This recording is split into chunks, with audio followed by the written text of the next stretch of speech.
Assalamualaikum warahmatullahi wabarakatuh. Kami dari kelompok 3 akan mempresentasikan mengenai tanaman haploid dan metode pembuatan kultur enter. Di sini saya mewakili teman-teman anggota kelompok saya, Mbak Adelia Gita Dwi dengan NIM akhir 002, Dewi Anggista dengan NIM akhir 009, Aulia Nur dengan NIM akhir 027, Sucitri dengan NIM akhir 029, Aura Amalia dengan NIM akhir 016, Madiha Auliaul dengan NIM akhir 023, dan saya Quranita Tanagari dengan NIM akhir 037 dan Lailatul Saidah Magfiro dengan NIM akhir 041. Tanaman haploid adalah tanaman yang memiliki jumlah kromosom setengah dari jumlah normal.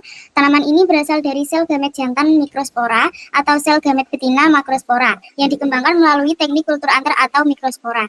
Karena hanya memiliki satu set kromosom dari setiap pasangan homolog, tanaman haploid menjadi dasar dalam pembentukan galur murni setelah dilakukan penggadaan kromosom menjadi double haploid. Apa itu metode kultur antar? Kultur antar merupakan teknik isolasi dan penumbuhan antar atau mikrospora secara in vitro pada medium buatan untuk menghasilkan tanaman haploid dan berasal dari sel gamet jantan. Dalam artikelnya, Apriliani menjelaskan bahwa kultur antar merupakan metode bioteknologi tanaman yang menumbuhkan antar secara in vitro untuk menginduksi perkembangan mikrospora menjadi embrio haploid, sehingga dapat digunakan dalam produksi tanaman haploid ganda dengan waktu pemulihan yang lebih cepat. Selanjutnya yaitu metode kultur antar. Tahapan pertama yaitu persiapan dan pemilihan tanaman donor. Langkah pertama dalam kultur antar adalah memilih tanaman donor yang sehat, bebas dari hama dan juga penyakit. Tahap ini sangat penting karena kualitas tanaman donor akan mempengaruhi hasil kultur. Bunga yang digunakan harus berada pada fase mikrospora uninukleat atau awal binukleat, yaitu awal pembelahan mitosis. Pada tahap ini, sel mikrospora masih responsif terhadap induksi embriogenesis. Untuk memastikan tahap yang tepat dilakukan pengamatan mikroskopis terhadap serbuk sari atau polen. Bunga biasanya dipanen pagi hari agar kadar kontaminasi lebih rendah, lalu disimpan pada suhu dingin 4 derajat Celcius untuk memperlambat penuaan mikrospora sebelum diproses lebih lanjut. Ini adalah gambar perkembangan polen. Tahap yang kedua yaitu sterilisasi dan isolasi antar. Setelah bunga dipilih, tahap berikutnya adalah sterilisasi dan isolasi antar untuk mencegah kontaminasi oleh mikroorganisme. Sterilisasi dilakukan dengan cara mencuci bunga dengan air mengalir, merendamnya dengan etanol 70% selama 30-60 detik, lalu merendam larutan natrium hipoklorit atau NaOCl sebanyak 1-2% selama 5-10 menit. Setelah itu dibilas 3-5 kali dengan air steril. Selanjutnya dalam kondisi steril di laminar flow, kelopak bunga dibuka dan antar diambil menggunakan pinset steril tanpa merusak jaringan serbuk sari. Kadang juga diperlakukan prakultur atau pre-treatment seperti pendinginan 4-10 derajat Celcius selama 2-14 hari untuk memaksa mikrospora beralih dari jalur pembentukan gamet menuju pembentukan embrio atau embriogenesis. Tahap yang ketiga yaitu inokulasi dan kondisi kultur. Gambar yang tertera ini merupakan gambar A menunjukkan inisiasi kalus, yaitu fase awal di mana antar mulai membentuk jaringan baru setelah diinokulasi. Gambar B memperlihatkan pertumbuhan awal dari jaringan kalus. Gambar C menampilkan proliferasi atau pembentukan kalus putih berpintil-pintil atau white nodulocaly yang berkembang pada media N6M. Penanaman media kultur antar diletakkan pada media padat atau cair MS medium yang mengandung zat pengatur tumbuh auksin dan juga sitokinin. Media padat agar 8-12 gram per liter dengan jumlah 10-30 antar per cawan petri tergantung ukuran. Untuk isolasi mikrospor digunakan kultur cair atau gelembung. Inokubasi dan induksi embriogenesis. Kondisi suhu dan cahaya diatur agar mikrospora membentuk embrio dan juga kalus. Pemantauan pembentukan kalus atau embrio mikrospora setelah 2-6 minggu, waktu bervariasi. Pindahkan kultur yang memunculkan struktur embrioid ke medium regenerasi. Tahap selanjutnya yaitu ada regenerasi dari planet atau tanaman kecil, yakni pembentukan tunas dan akar dari kalus. Pada tahap ini ada dua metode, one step method yang menggunakan satu jenis media kultur saja, dan juga two step method yang menggunakan dua media kultur. Yang pertama itu adalah untuk induksi kalus, dan yang kedua itu adalah untuk regenerasi dari planet tersebut, yakni pembentukan tunas dan akar pada planet. Seperti yang tertera pada gambar, yakni A, B, C, dan D merupakan contoh dari penerapan two step method. Nah, yang selanjutnya yakni aklimatisasi planlet ke lingkungan luar, yakni setelah akar dan tunas ini cukup, setelah plantet tersebut dalam in vitro akan ditanam di dalam pot kecil di luarnya yang berupa pot steril. Nah, ini adalah untuk memantapkan plantetnya ini dalam kondisi ex vitro di lingkungan luar. Selanjutnya yaitu adalah penanganan planet haploid. Nah, di sini dilakukan adalah untuk membentuk doublet haploid, yakni penggandaan kromosom. Dilakukan dengan cara menggunakan colchicine sintesis yang merupakan perendaman akar atau tunas dari kultur tersebut pada medium yang mengandung colchicine untuk membentuk dari double haploid plantet. Ini merupakan contoh dari tanaman yang menggunakan metode kultur anter. Faktor-faktor faktor yang mempengaruhi kultur anter. Untuk yang pertama, genotip tanaman donor. Yang kedua, kondisi tanaman donor, di mana kondisi tanaman yang baik untuk digunakan sebagai kultur anter ini ketika bunga tersebut masih kuncup. Kemudian yang ketiga, komposisi medium, dan yang keempat, kondisi lingkungan kultur.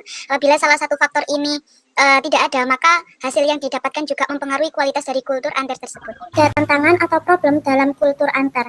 Yang pertama yaitu ketidakstabilan genetik yang terjadi karena proses induksi embrio mikrospora atau sel serbuk sari yang dipaksa berkembang menjadi tanaman utuh yang menyebabkan perubahan atau penyimpangan genetik. Yang kedua yaitu pada serealia dan tanaman haploid selalu albino, di mana merupakan peristiwa tanaman berwarna putih karena tidak memiliki klorofil.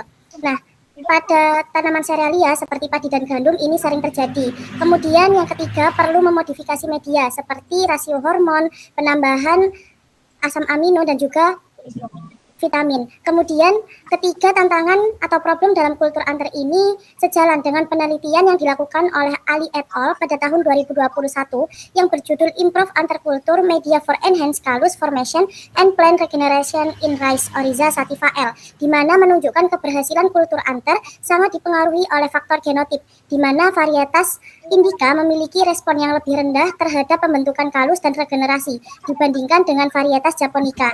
Nah, penelitian tersebut juga menunjukkan tingginya tingkat albinisme pada plantlet hasil regenerasi, sehingga ketergantungan terhadap komposisi media seperti rasio hormon dan juga sumber karbon itu sangat mempengaruhi. Untuk kelebihan dan kekurangan dari kultur anter, produksi galur homozigot dalam satu generasi dari April 2024 kemudian mempercepat perolehan galur murni melalui tanaman dihaploid yang dihasilkan langsung pada generasi pertama dalam waktu kurang dari setahun. Penelitian dari Dewi dan Purwoko 2012. Kemudian dapat memunculkan keragaman genetik baru yang penting dalam memperkaya sumber daya genetik untuk pemulihan tanaman dari penelitian Sugimoto et al. 2023.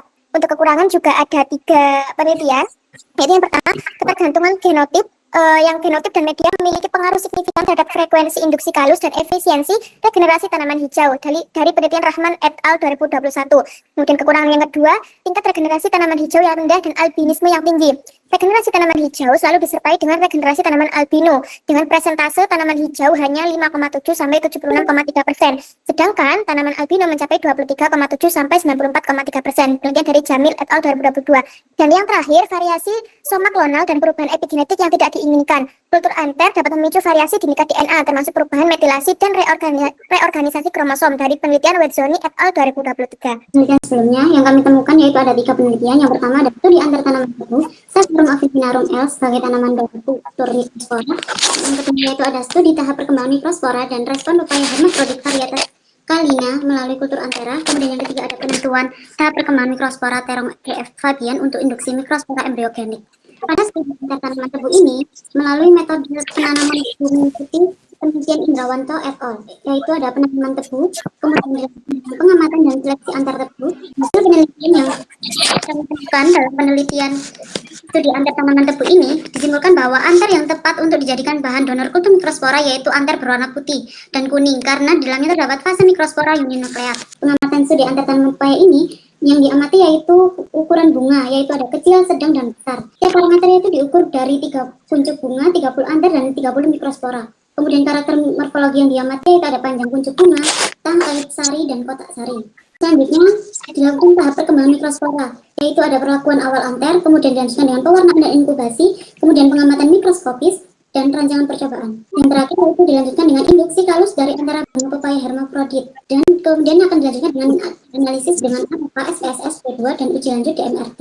Oke, hasil penelitian studi antar tanaman pepaya ini mendapatkan bahwa ukuran bunga hermafrodit pepaya dapat digunakan sebagai indikator untuk mengamati stadium perkembangan mikrospora pada bunga ukuran kecil 10-15 mm mengandung mikrospora uninukleat yang lebih tinggi yang responsif dalam induksi kalus. Studi antar tanaman terong. Pada studi antar tanaman terong ini terdapat prosedur kerja yang harus kita itu adalah alat bahan kemudian kuncup bunga yang diambil dari tanaman umur 30-40 hari. Kemudian diukur panjang kuncup, petala, anter, dan diameter bunga. Kemudian dengan sterilisasi, persiapan mikrospora, dan pengamatan mikroskop. Hasil penelitian yang kami temui yaitu data perkembangan mikrospora pada kuncup bunga terong CF Fabian dapat disimpulkan bahwa panjang kuncup bunga dan panjang antera dapat digunakan sebagai acuan untuk mengetahui tahap perkembangan mikrospora dalam antera.